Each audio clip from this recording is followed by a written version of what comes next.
शूद्र कौन थे और वे कैसे हिंदी आर्य समाज का चौथा वर्ण बने।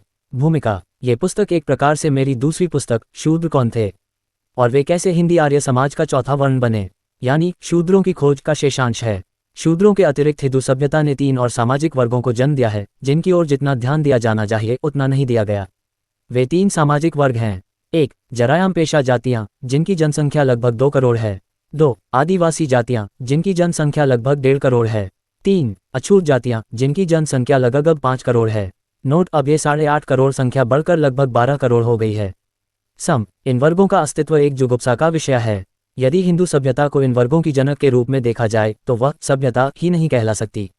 वह तो मानवता को दबाए तथा गुलाम बनाए रखने के लिए शैतान का षड्यंत्र है। इसका ठीक नामकरण शैतानियत होना चाहिए।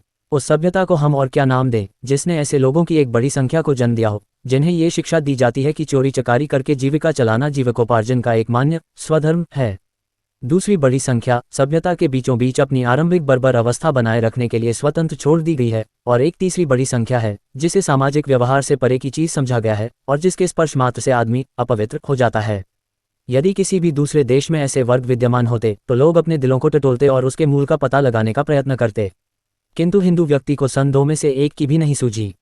इसका कारण सरल है, हिंदू को ये लगता ही नहीं कि इन वर्गों का अस्तित्व उसके लिए कुछ क्षमा याचना करने अथवा लज्जा का कारण है। वह इस विषय में न प्रायश्चित करने की अपनी जिम्मेदारी समझता है और न इनकी उत्पत्ति तथा विकास के संबंध में खोज करने की।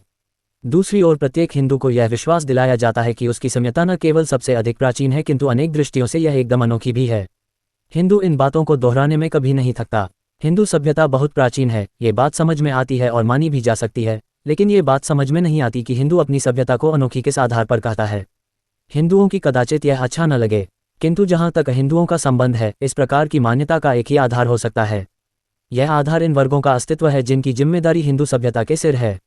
किसी हिंदू को इस बात के दोहराने की जरूरत नहीं कि हिंदू सभ्यता एक अनोखी चीज है, क्योंकि कोई इससे इनकार नहीं करता। काश हिंदू इस बात को समझता कि यह अभिमान करने की नहीं अपितु लज्जित होने की बात है। हिंदू सभ्यता की बुद्धिमत्ता, श्रेष्ठता और पवित्रता में लोगों का जो झूठा विश्वास है उसका मूल कारण हिंदू विद्वानों का विचित्र सामाजिक मानसशाख है। आज तमाम पांडित्य ब्राह्मणों में सीमित हैं, किंतु दुर्भाग्य से अभी तक एक भी ब्राह्मण पंडित ने आगे बढ़कर वाल्टेयर जैसा काम नहीं किया। वाल्टेयर में मानसिक ईमानदारी थी जिसके कारण वह जिस कैथोलिक चर्च पे पला था उसी के सिद्धांतों के विरुद्ध उठ खड़ा हुआ। भविष्य में भी किसी के वाल्टेयर बनने की संभावना नहीं। ब्राह्मणों के पांडित्य की यह एक कड़ी टीका है कि उन्होंने एक भी वाल्टेयर पैदा नहीं किया। इसमें कोई आश्चर्य नहीं होगा यदि यह बात याद रहे कि ब्राह्मण पंडित विद्वान भर है, मनीषी नहीं है। मनीषी और विद्वान में आकाश पाताल का अंतर है। पहला वर्ग चैतन्य होता है, उसे अपने वर्ग के स्वास्थ्यों की चिंता रहती है। दूसरी एक मनस्वी प्राणी होता है जो अपने वर्ग के स्वार्थों की परवाह न कर स्वतंत्रता पूर्वक आचरण कर सकता है। ब्राह्मणों ने तो कोई वाल्टेयर पैदा नहीं किया, उसका कारण यही है कि ब्राह्मण केवल विद्वान हुए हैं। ब्राह्मणों ने कोई भी वाल्टेयर क्यों पैदा नहीं किया? इस प्रश्न का उत्तर एक दूसरे प्रश्न द्वारा भी दिया जा सकता है। तुर्की के सुल्तान ने इस्लामी संसार के मजहब को क्यों नष्ट नहीं किया? किसी भी पोप ने कैथोलिक धर्म की निंदा क्यों नहीं की? ब्रिटिश पार्लियामेंट ने तमाम नीली आंखों वाले बच्चों को मार डालने का अछूत कौन और कैसे? ब्रिटिश पार्लियामेंट ने तमाम नीली आंखों वाले बच्चों को मार डालने का अछूत कौन और कैसे? कानून क्यों पास नहीं किया? सुल्तान, पोप अथवा ब्रिटिश पार्लियामेंट उसी एक कारण से ये सब बातें नहीं कर सकी जिस कारण से ब्राह्मण कोई वाल्टेयर पैदा नहीं कर सके। ये बात मान लेनी चाहिए कि किसी भी आदमी के आचरण को उसका अथवा उसके वर्ग का स्वार्थ अंदरूनी तौर पर बांध देता है और उसकी बुद्धि भी सार ही कार्य करती है। ब्राह्मण को आज हिंदू समाज में जो शक्ति और पद मिला हुआ है वह संपूर्ण रूप से इस हिंदू सभ्यता के ही कारण है, जो उसे मानव से कुछ बढ़कर स्वीकार करती है और निचले वर्ग के लोगों पर नाना प्रकार की पाबंदियां लगाती है जिससे वे कभी विद्रोह करके ब्राह्मण की श्रेष्ठता को अस्वीकार न कर बैठे। ऐसा स्वाभाविक ही है। प्रत्येक ब्राह्मण का, चाहे वह रूढ़िवादी विचार का हो, चाहे प्रगतिशील, चाहे वह पुरोहित हो, चाहे गृहस्थ हो, पंडित हो, चाहे अपंडित हो, स्वार्थ इसी बात में है कि ब्राह्मण का स्थान ऊंचा बना रहे। ब्राह्मण वाल्टेयर किस तरह हो सकते थे? ब्राह्मणों में यदि कोई वाल्टेयर पैदा हो जाए तो वह उस सभ्यता के लिए एक निश्चित खतरा सिद्ध होगा जिसकी रचना ही ब्राह्मणों की प्रधानता बनाए रखने के लिए हुई है। बात यह है कि ब्राह्मण की प्रतिभा को इस बात की चिंता बनी रहती है कि उसका स्वार्थ सुरक्षित रहे। उस पर यह एक भीतरी प्रतिबंध लगा हुआ है जिसके कारण उसकी प्रतिभा उस सीमा तक नहीं खिलती जिस सीमा तक उनकी ईमानदारी और सच्चाई के कारण उसको लिखना चाहिए। उसे यह डर बना रहता है कि कहीं इससे उसके वर्ग को और इसलिए अपने स्वार्थों को हानि न पहुंच जाए। लेकिन जो बात ब्राह्मणों को चिढ़ाती है वह है ब्राह्मणी साहित्य की पोल खोलने का किसी भी प्रयत्न के प्रति ब्राह्मणी पंडित की असहनशीलता। वह स्वयं तो जहां आवश्यक भी हो वहां भी मूर्ति भंजक का काम नहीं करेगा। वह ऐसे ब्राह्मणों को भी जिनमें ये कार्य करने की योग्यता है नहीं करने देगा। यदि कोई ब्राह्मण ऐसा प्रयत्न करे तो सब ब्राह्मण पंडित साजिश करके चुप्पी साधे लेंगे, उसके कथन की ओर ध्यान ही नहीं देंगे। किसी मामूली बात को लेकर उसका एकदम विरोध करेंगे अथवा उसकी कृति को एकदम निकम्मा ठहरा देंगे। ब्राह्मणी साहित्य की पोल खोलने के काम में लगे हुए लेखक के नाते मैं इस प्रकार के नीचतापूर्ण व्यवहार का शिकार हो चुका हूँ। ब्राह्मण पंडितों के रुदन के बावजूद जिस कार्य की मैंने जिम्मेदारी ली है वह मुझे करते रहना चाहिए। इन वर्गों की उत्पत्ति कैसे हुई, यह एक ऐसा विषय जिसमें खोज करने की आवश्यकता है। इस पुस्तक में इन अभागे वर्गों में से एक पर विचार किया गया है। तीनों में अछूतों की ही संख्या सबसे अधिक है और उन्हों का अस्तित्व भी सबसे अधिक अस्वाभाविक है। इतना होने पर भी अभी तक उनके मूल का पता लगाने का कोई प्रयत्न नहीं हुआ। हिंदुओं ने ऐसा प्रयत्न आरंभ न किया हो, ये बात अच्छी तरह समझ में आती है। पुराने रूढ़िवादी हिंद को छूत छात मानने में कोई दोष ही नहीं दिखाई देता। उसके लिए यह एक सामान्य और स्वाभाविक बात है। इसलिए इस संबंध में न उसे किसी प्रायश्चित की आवश्यकता है और न व्याख्या की। आधुनिक नए विचार के हिंदू को इसमें दोष दिखाई देता है, लेकिन उसे इसकी सार्वजनिक तौर पर चर्चा करते हुए लज्जा आती है। उसे इस बात का डर लगा है कि कहीं विदेशी यह न भाप जाएं कि हिंदू सभ्यता इस प्रकार की निंदनीय तथा विषभरी पद्धति अथवा सामाजिक व्यवस्था है जो कि अछूतपन जैसी नृशंसता की जनक हो सकती है। लेकिन आश्चर्य की बात है कि अछूतपन ने सामाजिक संस्थाओं के यूरोपियन विद्यार्थियों का भी ध्यान अपनी ओर आकर्षित नहीं किया। ऐसा क्यों हुआ, ये समझ में आना कठिन है, लेकिन बात ऐसी ही है। इसलिए यह पुस्तक एक विषय में जिसकी हर किसी ने उपेक्षा की है, मार्गदर्शक प्रयत्न समझी जा सकती है। यदि मैं कह सकूं तो यह पुस्तक न केवल मुख्य प्रश्न के हर पहलू पर विचार करती है जिस पर विचार करना इसका उद्देश्य है, अर्थात अछूतपन की उत्पत्ति के प्रश्न पर, अपितु यह इस संबंध के लगभग अन्य सभी प्रश्नों पर भी विचार करती है। कुछ प्रश्न तो ऐसे हैं जिनका बहुत ही कम लोगों को ज्ञान है, और जिन्हें ज्ञान है वे बेचारे हैरान हैं। उनकी समझ में नहीं आता कि वे इन प्रश्नों का क्या उत्तर दें। इन प्रश्नों में से कुछ जिन पर इस पुस्तक में विचार किया गया है ऐसे हैं जैसे: 1. अछूत गांव के बाहर क्यों रहते हैं? 2. गौ मांसाहारी अछूतपन का कारण क्यों हुआ? 3. क्या हिंदुओं ने कभी गौमांस नहीं खाया? 4. अब्राह्मणों ने गौमांस खाना क्यों छोड़ दिया? 5. ब्राह्मण क्यों शाकाहारी आदि बन गए? 5. ब्राह्मण क्यों शाकाहारी आदि बन गए? इस पुस्तक में इनमें से प्रत्येक प्रश्न का उत्तर सुझाया गया है। संभव है इस पुस्तक में जो उत्तर दिए गए हैं वे सभी दृष्टियों से संपूर्ण। अछूत कौन और कैसे महो, किंतु ये स्वीकार करना होगा कि यह पुस्तक पुरानी बातों पर एक नई दृष्टि से विचार करने का प्रयत्न अवश्य है। इस पुस्तक में अछूतपन की उत्पत्ति के बारे में जो विचार सारणी दी गई है वह सर्वथा नवीन है। उसकी मुख्य धाराएं ये हैं: हिंदुओं और अछूतों में नस्ल की कोई भिन्नता नहीं है। अछूतपन की उत्पत्ति पहले से अपने मूल रूप में हिंदुओं और अछूतों का भेद एक दल के आदमियों तथा पराये दलों के छितरे हुए आदमियों ब्रोकन मैन का विभेद था। ये छितरे हुए आदमी ही आगे चलकर अछूत कहलाए। जिस प्रकार नस्ल की भिन्नता अछूतपन का आधार नहीं है, उसी प्रकार पेशों की भिन्नता भी अछूतपन का आधार नहीं है। अछूतपन की उत्पत्ति के मूल कारण दो हैं: क. ब्राह्मणों की छितरे हुए बौद्धों के प्रति घृणा। ख. दूसरों के गोमांस भक्षण छोड़ देने पर भी छितरे हुए आदमियों का गोमांस खाते रहना। अछूतपन के मूल का पता लगाने के प्रयत्न में हमें ये सावधानी रखनी चाहिए कि हम अछूत और अपवित्र को एक न बना दें। जितने रूढ़िवादी हिंदू लेखक हैं उन्होंने अछूत और अपवित्र को एक कर दिया है। यह एक गलती है। अछूत और हैं तथा अपवित्र और। यद्यपि एक वर्ग के तौर पर धर्मशास्त्रों के ही समय में अपवित्र लोगों का जन्म हो गया था, किंतु अछूत 400 के भी बहुत बाद में अस्तित्व में आए। ये निष्कर्ष मेरी ऐतिहासिक खोजों के परिणाम हैं। एक इतिहासज्ञ को अपने सामने जो आदर्श रखना चाहिए उसे गोयके ने उपयुक्त शब्दों में रखा है। उसका कथन है: इतिहासज्ञ का कर्तव्य है कि वह सत्य को असत्य से, निश्चित को अनिश्चित से तथा संदिग्ध को स्वीकारनीय से पृथक करे। हर एक खोजी को सर्वतोपरि अपने आप को ऐसा समझना चाहिए मानो वह किसी मुकदमे का निर्णय करने के लिए बैठा हो। उसे केवल इस बात पर विचार करना है कि गवाहियों के हिस्सा के मुकदमे का पूरा और स्पष्ट रूप क्या है। तब उसे अपना निष्कर्ष निकालना है और अपना मत निर्णय देना है, भले ही उससे पहले आदमी के साथ उसका निर्णय मेल खाए, चाहे ना। ये गोयके के इस उपदेश के अनुसार आचरण करने में कोई कठिनाई नहीं हो सकती यदि तत्संबंधी आवश्यक घटनाएं ज्ञान हो। ये तमाम उपदेश बहुत मूल्यवान हैं और आवश्यक भी, किंतु गोयके हमें यह नहीं बताता कि इतिहासिक को जब बीच की एक कड़ी ही न मिले और जब उसे महत्वपूर्ण घटनाओं के बीच के परस्पर के संबंध का कोई सीधा प्रमाण ही न मिले तो इतिहासल क्या करें।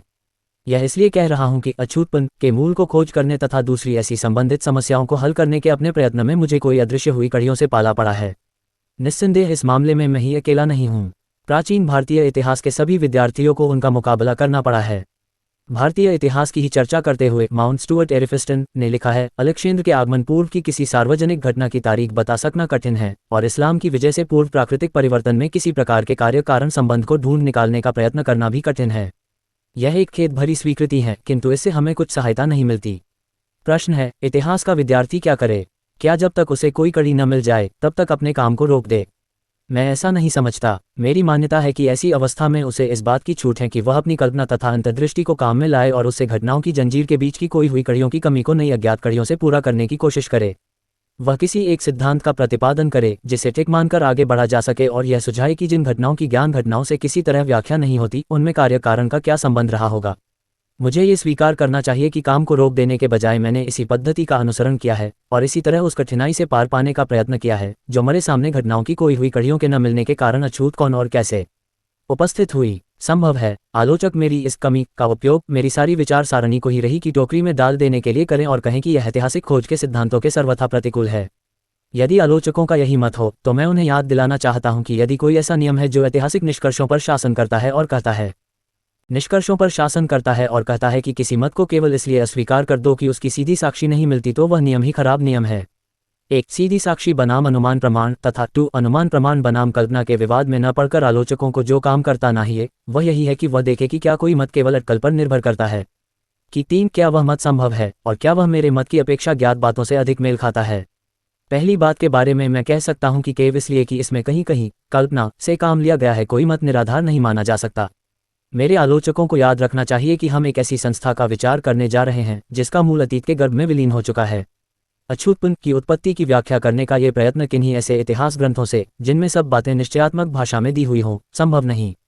ये तो जहां ऐतिहासिक आधार अविद्यमान है वहां इतिहास की पुनर्रचना का प्रश्न है, क्योंकि जहां वह है भी वहां भी उससे इस समस्या पर कोई सीधा प्रकाश नहीं पड़ता। ऐसी परिस्थिति में ग्रंथों में डुबकी लगाकर यह पता लगाने का प्रयत्न करना ही पड़ेगा कि वे ग्रंथ क्या क्या बातें सुझाते हैं और किस किस बात को छिपाते हैं, बिना इस बात का पूर्ण निश्चय हुए कि जो मिला है वह सत्य भी है या नहीं। अतीत के अवशेषों का संग्रह करना, उन्हें एक दूसरे के पास रखना और उससे उनकी उत्पत्ति की कहानी सुनाना, यही वह कार्य है। इस कार्य की उपमा उस पुरातत्ववेता के कार्य से दी जा सकती है जो खंडहरों से शहर का निर्माण करे, अथवा उस प्राणी शास्त्रवेता के कार्य से जो किसी प्राणी की बिखरी पड़ी हड्डियों और उसके दांतों से उस प्राणी की कल्पना करता है, अथवा उस चित्रकार के कार्य से जो किसी दृश्य के निर्माण के लिए क्षितिज की रेखाओं और पहाड़ी पर के छोटे छोटे पद चिन्हों का अध्ययन करता है। इस दृष्टि से यह एक इतिहास पुस्तक से भी अधिक एक कलाकृति है। अछूतपन का मूल उस मृत अतीत के गर्भ में विलीन है जिसकी किसी को जानकारी नहीं। उसे जीवित करने का प्रयत्न ऐसा ही है जैसा इतिहास के लिए किसी ऐसे शहर का पुनरुद्धार करना जो अनंत काल से लुम्ब्राया है और जिसको उसके मूल रूप में लाकर खड़ा कर देना है। ऐसे कार्यों में कल्पना तथा अनुमान को अपना बड़ा हिस्सा लेना ही होगा। इसके बिना ये कार्य हो नहीं सकता, क्योंकि यह स्वीकृत तथ्य है कि शिक्षित कल्पना के बिना कोई वैज्ञानिक खोज सफल नहीं हो सकती और अनुमान ही विज्ञान की आत्मा है। मैक्सिम गोकी का कथन है, विज्ञान और साहित्य में बहुत समानता है, दोनों में ही ध्यान से देखने, तुलना करने और अध्ययन करने का विशेष महत्व है। कलाकार को भी वैज्ञानिक की ही कल्पना और अंतर्दृष्टि की आवश्यकता रहती है। कल्पना और अंतर्दृष्टि ही अभी तक अज्ञात घटनाओं की जंजीर की खोई हुई कड़ियों की कमी को पूरा करती रही है। ये वैज्ञानिक को इस बात की आज्ञा देती है कि वह ऐसे अनुमान लगाए और इस प्रकार के मत का प्रतिपादन करे जो प्रकृति के रूप और उसकी प्रक्रिया के अध्ययन में लगे हुए आदमी के मन को कम या अधिक ठीक रास्ता दिखा सके। ये साहित्य निर्माण की चीजें हैं। पात्रों और नमूनों का निर्माण करने के कला में कल्पना, अंतर्दृष्टि और अपने मन में चीजें बना सकने की योग्यता की अपेक्षा रहती है। इसलिए जहां कड़ियां खोई हुई है वहां उनके पुनः निर्माण करने का प्रयत्न करने के लिए मुझे क्षमा याचना करने की जरूरत नहीं है, और केवल इसी कारण मेरा मत दूषित भी नहीं माना जा सकता। अधिकांश में मेरी सारी विचार सारणी अथवा मत का आधार यथार्थ घटनाएं और उनसे जो अनुमान निकाले गए वे ही हैं। जहां जहां यथार्थ घटनाओं या उनसे प्राप्त अनुमानों का आधार नहीं लिया गया वहां वहां उसका आधार संभावना की पर्याप्त मात्र पर आश्रित परिस्थिति जन्य गवाही है। ऐसी एक भी बात नहीं है जो मैंने अपने कथन के समर्थन में कही हो और जिसके बारे में मैंने अपने पाठकों से आशा की हो कि वे बिना किसी प्रमाण के केवल विश्वास के बल पर स्वीकार कर लें। मैंने कम से कम ये दिखा दिया है अछूत कौन और कैसे कि जो कुछ मैंने कहा है उसके पक्ष में संभावनाओं की मात्रा बहुत है। ये कहना कि संभावना की बहुत मात्रा किसी निर्णय को सप्रमाण मानने का पर्याप्त आधार नहीं है, केवल बाल की खाल निकालना है। दूसरी बात जिस पर मैं चाहता हूं कि मेरे आलोचक ध्यान दें यह है कि मैं ऐसा ओछा नहीं हूं कि अपने कथन को अंतिम सत्य मान बैठूं। मैं किसी से इसे अंतिम शब्द मानने की प्रार्थना नहीं करता।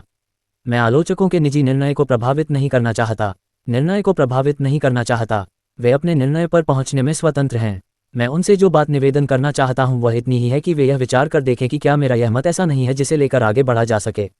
यदि किसी भी मत की प्रामाणिकता इस बात में है कि वह आसपास की सभी बातों से मेल खाता हो, उनकी व्याख्या कर देता हो और उन्हें एक अर्थ दे देता हो, ऐसा अर्थ जो उस मत के अभाव में किया ही नहीं जा सकता, तो अवश्य उसे लेकर आगे बढ़ा जा सकता है। किंतु मैं अपने आलोचकों से एक निष्पक्ष मूल्यांकन के अतिरिक्त और कुछ नहीं चाहता। भीमराव अंबेडकर।